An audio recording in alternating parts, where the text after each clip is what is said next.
अब हम आजादी के मतवालों की बात करेंगे। 23 मार्च 1931 को आज ही के दिन महान क्रांतिकारी भगत सिंह, सुखदेव और राजगुरु को अंग्रेजों की सरकार ने लाहौर सेंट्रल जेल में फांसी पर लटका दिया था। भगत सिंह भारत को अंग्रेजों की बेड़ियों से आजाद देखना चाहते थे और इस भारत में आज का पाकिस्तान और बांग्लादेश भी शामिल था। उस समय भारत का विभाजन नहीं हुआ था और शायद भगत सिंह ने भी इसकी कल्पना नहीं की होगी कि जिस देश के लिए वो अपनी कुर्बानी दे रहे हैं, एक दिन उसी देश को धर्म के आधार पर उस देश को बांट दिया जाएगा। हर साल शहीद भगत सिंह की पुण्यतिथि पर उन्हें भारत में तो याद किया जाता है, लेकिन इन देशों में शायद उनका जिक्र नहीं होता। आपने वैसे भी देखा होगा, हमारे देश में हम जिन आज़ादी के मतवालों की बात करते हैं, उन तमाम नेताओं की बात करते हैं जिन्होंने हमें आज़ादी दिलाई, अपने देश में तो हम उन्हें बहुत श्रद्धांजलि देते हैं, लेकिन वैसी श्रद्धांजलि पाकिस्तान या बांग्लादेश में नहीं दी जाती। लेकिन आज एक अपवाद है। आज शायद पहली बार पाकिस्तान में शहीद भगत सिंह के जिंदाबाद के नारे लगाए गए और उनकी कुर्बानी को पाकिस्तान में भी याद किया गया। लाहौर सेंट्रल जेल की जिस जगह पर उन्हें फांसी दी गई थी, आज वहां पाकिस्तान के लोगों ने शहीदी दिवस पर एक खास कार्यक्रम आयोजित किया और इस दौरान भगत सिंह को उन्होंने असली नायक बताया।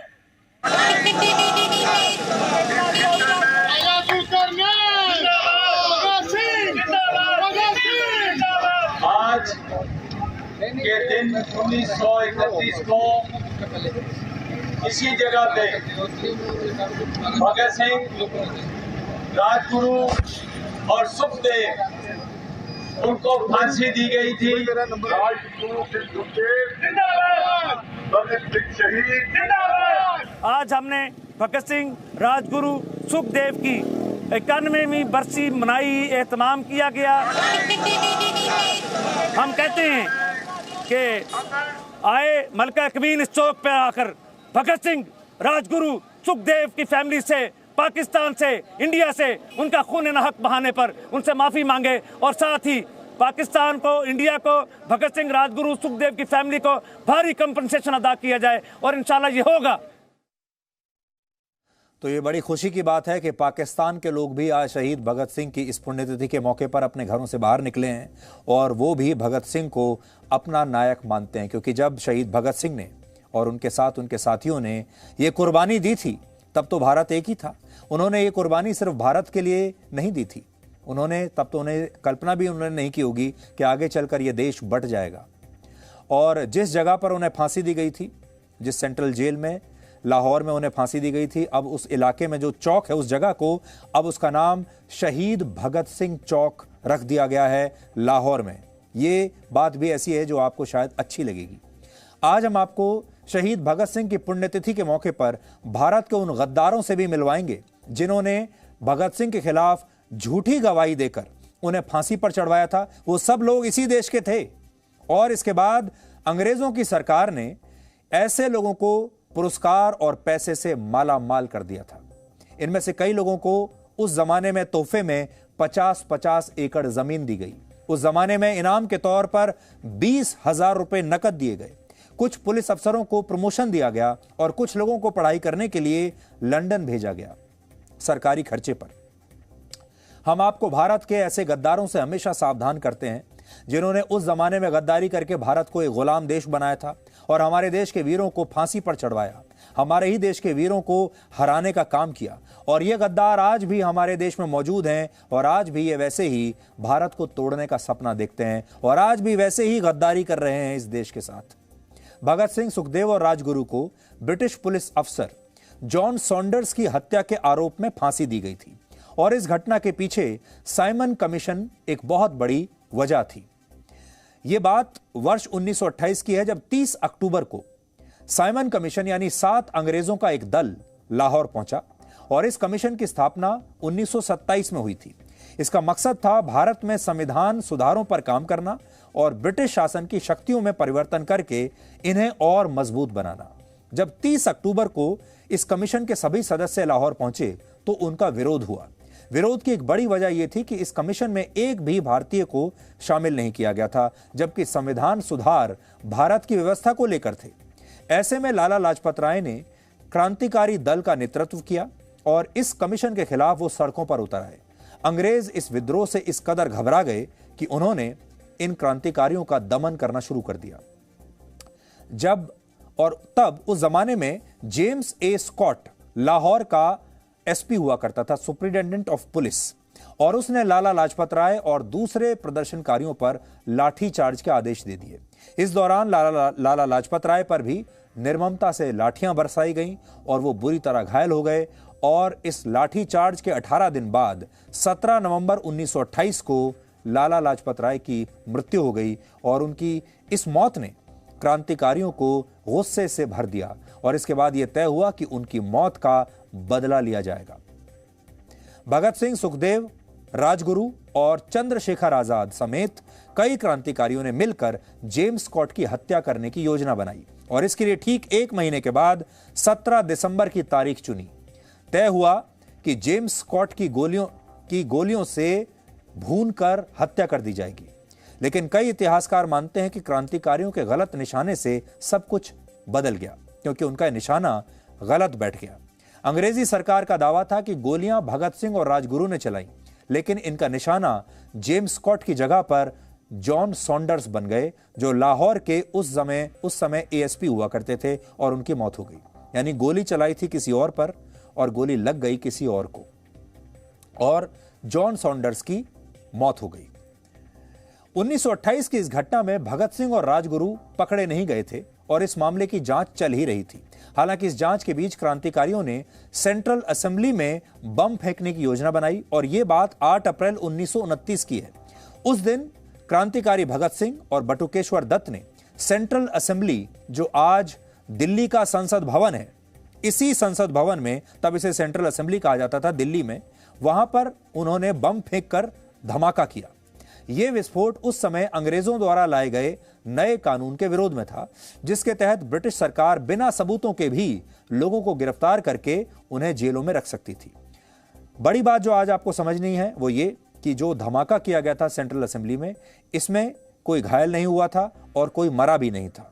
भगत सिंह और बटुकेश्वर दत्त इस बम धमाके के बाद गिरफ्तार हो गए और दोनों को दिल्ली के अलग अलग पुलिस थानों में रखा गया ताकि उनसे पूछताछ की जा सके। भगत सिंह की गिरफ्तारी इसी मामले में हुई थी, लेकिन बाद में जब जांच शुरू हुई तो ब्रिटिश सरकार ने दावा किया कि जॉन सॉन्डर्स की हत्या में भगत सिंह ही शामिल थे और इस मामले में उनके खिलाफ अलग से मुकदमा चला। इसे लाहौर षड्यंत्र केस भी कहा जाता है, जो उस समय बहुत चर्चित हुआ था। यह मुकदमा 5 मई 1930 को शुरू हुआ और 11 सितंबर 1930 तक चला और आखिर में 17 अक्टूबर 1930 को अदालत ने भगत सिंह, सुखदेव और राजगुरु की फांसी का फैसला सुना दिया। लेकिन इस मुकदमे को लेकर ऐसी कई बातें हैं जिन्हें अंग्रेजी सरकार ने भारत के लोगों से छिपाया था और आप तक वो बातें पहुंची नहीं। वर्ष 2018 में इस फांसी को लेकर पाकिस्तान की एक अदालत में याचिका दायर की गई, जिसमें जॉन सॉन्डर्स की हत्या के मामले में दर्ज हुई एफआईआर को सार्वजनिक करने की मांग की गई थी। यह एफआईआर दिसंबर 1928 को लाहौर के अनारकली पुलिस स्टेशन में दर्ज हुई थी। लाहौर अब पाकिस्तान में, आप सब जानते हैं, और इसमें एक चश्मदीद गवाह का बयान लिखा था जो यह बताता है कि जॉन सॉन्डर्स पर हत्या चलाने वाले व्यक्ति की हाइट जो थी, उसकी ऊंचाई 5 फीट 5 इंच थी, जबकि भगत सिंह की जो हाइट है वो 5 फीट 10 इंच थी। इसके अलावा इस एफआईआर में यह भी लिखा था कि हमलावर के सिर पर पगड़ी नहीं बंधी हुई थी, जबकि भगत सिंह सिख धर्म से थे और वो हमेशा पगड़ी पहनते थे। लेकिन चश्मदीद गवाह ने इन तमाम बातों से इनकार किया। बड़ी बात यह है कि एफआईआर में जिस व्यक्ति को चश्मदीद बनाया गया था वो लाहौर के इसी पुलिस स्टेशन में तैनात एक पुलिसकर्मी था। इस केस से जुड़ी कुछ और बातें हैं जो ये बताती हैं कि इस मुकदमे की सुनवाई के दौरान भगत सिंह के साथ बहुत नाइंसाफी हुई।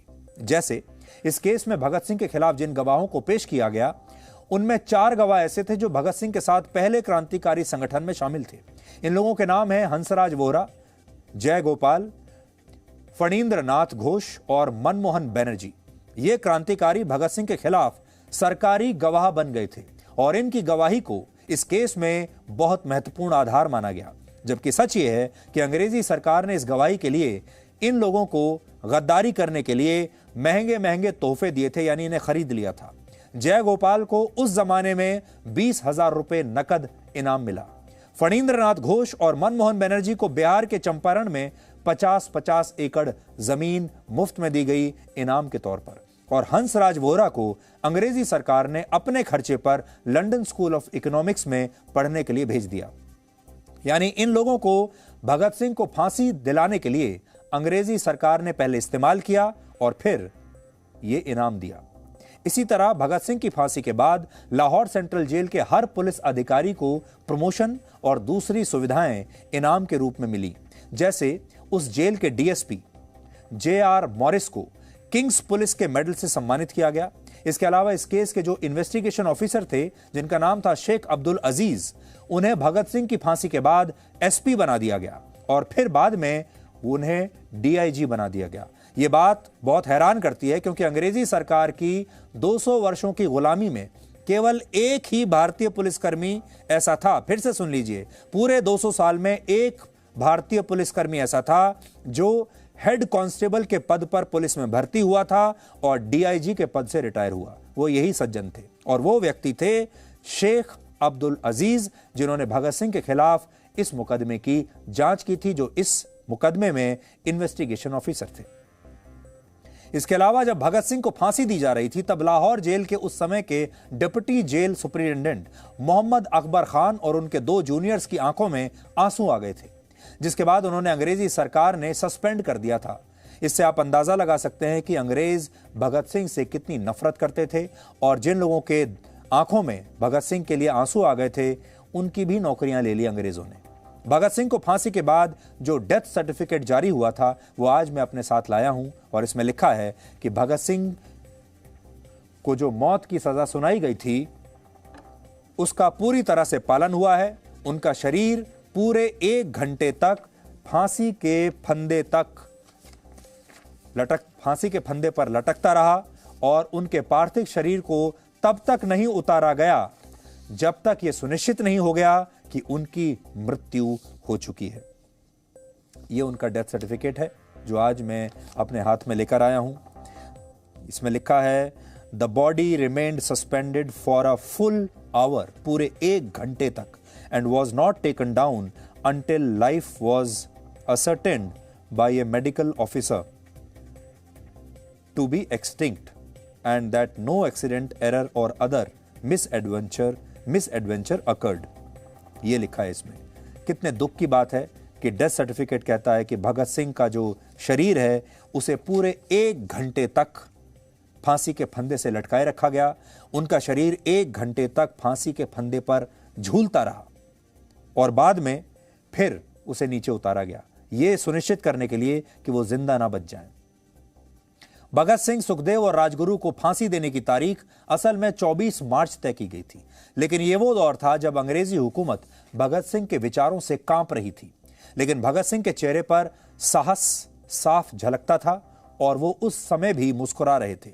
जब उनके पास फांसी के लिए तैयार होने की सूचना पहुंची तब भी इन क्रांतिकारियों के चेहरे पर कोई शिकन नहीं था।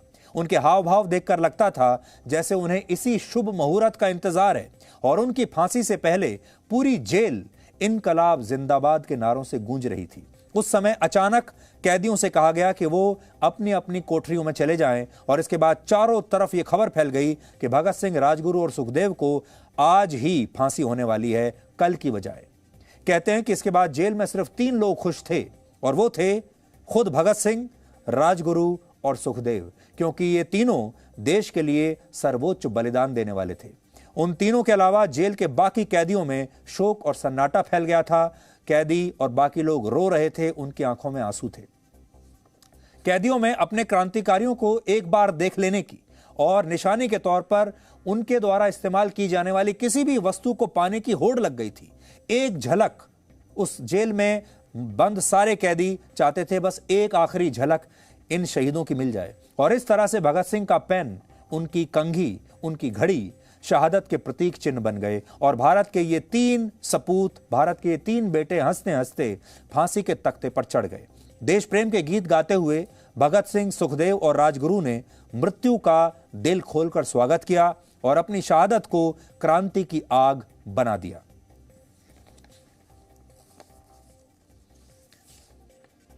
आपको आज एक और बड़ी दिलचस्प बात बताते हैं। आपको आज हम ये बताना चाहते हैं कि भगत सिंह पर बहुत सारी फिल्में बनी हैं और बहुत सारे बड़े बड़े फिल्म स्टार्स ने भगत सिंह का रोल निभाया है, वाहवाही लूटी है, पैसा कमाया है, आपका दिल भी जीता है, जब आप खुद ही शायद उन्हें ही भगत सिंह समझने लगे थे। भगत सिंह के पुण्यतिथि पर जब हम ये कार्यक्रम कर रहे थे, हम उन तमाम फिल्मी कलाकारों के पास भी गए। उनसे हमने कहा कि आपने भगत सिंह की भूमिका निभाई है, आज आप भगत सिंह के बारे में कुछ कहना चाहेंगे? आप यकीन नहीं मानेंगे, एक भी एक्टर ने बात नहीं की। एक भी एक्टर ने यह नहीं कहा कि मैं भगत सिंह पर कुछ कहना चाहता हूं। सारे एक्टर्स ने मना कर दिया और उन्होंने कहा हम अगली फिल्म के लिए व्यस्त हैं, अब जब हमारी अगली पिक्चर आएगी और उसे प्रमोट करने के लिए जब हम आपके पास आएंगे तब आप हमसे पूछ लीजिएगा। लेकिन आज भगत सिंह पर भगत सिंह का ही रोल करने वाले तमाम एक्टर्स आज कहीं जाकर छुप गए। Presenting B News app, available on Google Play and App Store. Download it now.